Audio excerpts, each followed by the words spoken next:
Bagi saya ada beberapa isu, baik isu spesifik tentang Peggy Setiawan maupun isu kasus Cirebon secara keseluruhan.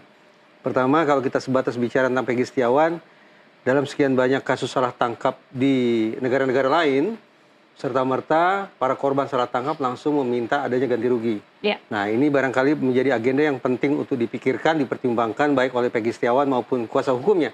Apakah akan meminta ganti rugi atau tidak atas Itu mekanismenya berarti harus seperti apa, Mas? Memang harus dilakukan sebuah mekanisme formal, artinya mengajukan permohonan kepada pengadilan. Tetapi saya bayangkan kalau mekanisme formal itu yang dijalankan, resikonya adalah pemberian ganti rugi itu akan menjadi sesuatu yang dipaksakan, diperintahkan oleh pengadilan, bahkan bisa jadi akan memunculkan perasaan dipermalukan. Oleh karena itu, meniru praktek pemberian kompensasi di sekian banyak negara, organisasi kepolisian di negara-negara itu memilih untuk cara kekeluargaan. Oke. Artinya mereka menghindari adanya proses mekanisme formal, tetapi mereka mendatangi keluarga korban, mengajukan permintaan maaf, kemudian memberikan ganti rugi dalam nominal tertentu. Jadi itu harus dilakukan oleh Polda Jabar ya? Menurut saya kasus salah tangkap dalam masalah Peggy Setiawan ini kan baru sampai di tingkat kepolisian. Oleh karena itu, logis kalau kemudian kita membayangkan kompensasi yang diberikan adalah oleh pihak Polri, dalam hal ini adalah Polda Jabar. Baik. Oke, selanjutnya itu terkait dengan Peggy Setiawan. Dengan Peggy Setiawan, oke. Yang kedua, menjadi pertanyaan besar ya, walaupun sesungguhnya jawabannya sudah kita peroleh sejak sekian pekan silam, bahwa ternyata menghadirkan dua alat bukti pun tidak mampu. Gitu ya. Dua alat bukti yang bukan berkaitan dengan pemalsuan identitas, tapi dua alat bukti terkait dengan pembunuhan berencana dan ruda paksa. Nah, atas dasar itu saya bayangkan bahwa boleh jadi selama ini proses hukum yang menersangkakan Peggy Setiawan memang sangat lagi-lagi mengandalkan pada keterangan, yaitu keterangan saksi. Hitung-hitungan di atas kertas saya tampaknya ada dua yang dijadikan sebagai saksi mahkota. Pertama keterangan dari AF, dan yang kedua keterangan dari Sudirman. Ya. Faktanya adalah sampai persidangan itu diakhiri, ternyata dua orang yang katakanlah saksi mahkota ini tidak pernah dihadirkan di persidangan. Karena itu muncul pemikiran saya, adakah kemungkinan bahwa AF ini sesungguhnya telah memberikan keterangan palsu?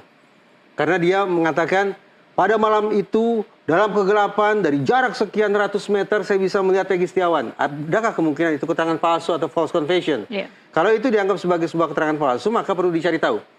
Siapa sesungguhnya inisiator dari keterangan palsu itu? Ini sesuatu yang sama yang dikatakan Pak Susno juga seperti ini. Begitu ya? Apakah AF sendiri atau justru pihak eksternal? Itu satu, tentang AF. Saksi mahkota kedua tampaknya adalah Sudirman. Nah, adakah kemungkinan Sudirman memberikan keterangan palsu? Boleh jadi. Namun, saya memiliki catatan khusus terkait dengan saksi yang satu ini.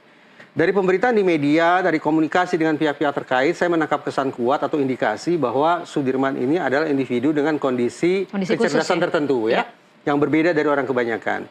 Dengan kata lain, pantas bagi kita untuk memperkirakan bahwa Sudirman ini adalah orang dengan suggestibility yang tinggi, dengan keterpengaruhan yang sangat tinggi. Artinya dia sangat rentan untuk menerima pengaruh dari pihak eksternal. Nah, alih-alih kemudian membawa Sudirman ke proses hukum, misalnya melaporkan dengan dugaan laporan palsu, saya justru ingin memberikan rekomendasi bahwa Sudirman ini sepatutnya didampingi oleh pihak-pihak atau oleh orang-orang atau lembaga yang akan bisa menetralisasi kemungkinan adanya penyalahgunaan terhadap orang-orang seperti Sudirman menjadi saksi. Nah, menurut saya, hal-hal semacam ini boleh jadi akan berimplikasi pada nasib para terpidana lainnya. Oke. Sekiranya didapatlah simpulan bahwa misalnya Sudirman adalah orang yang telah memberikan keterangan palsu karena kondisi mental tertentu. Ada juga AF yang memberikan keterangan palsu mungkin dikarenakan adanya faktor instrumental.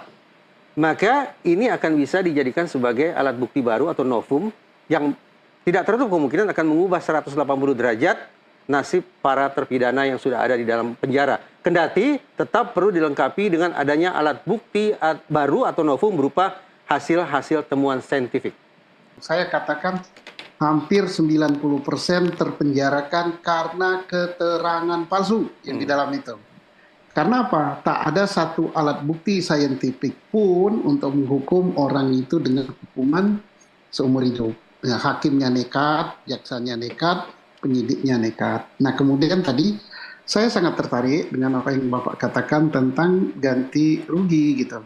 Harus ada ganti rugi gitu. Kalau negara sulit membayar dan berdasarkan pengalaman Sengkon dan Karta sulit sekali dapatkannya, kita ingin buktikan negara ini negara Pancasila benaran apa tidak, gitu kan? Kalau Pancasila ya harus dong negara yang ganti rugi. Oke lah, jalan damai, mungkin takut dipermalukan atau diapa-apakan, saya setuju ya. Mungkin ada gerakan di kalangan Polri untuk Polri lah yang bayar ganti ruginya, tapi bukan dengan bentuk formal digugat.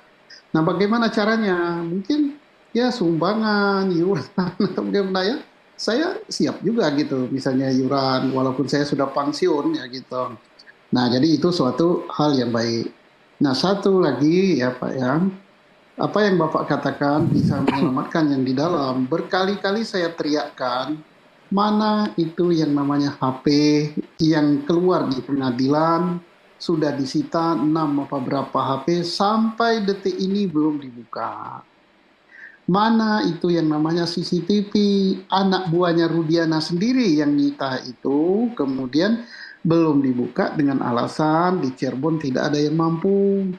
Kalau nggak ada mampu di Cirebon kan Polda dong turun tangan.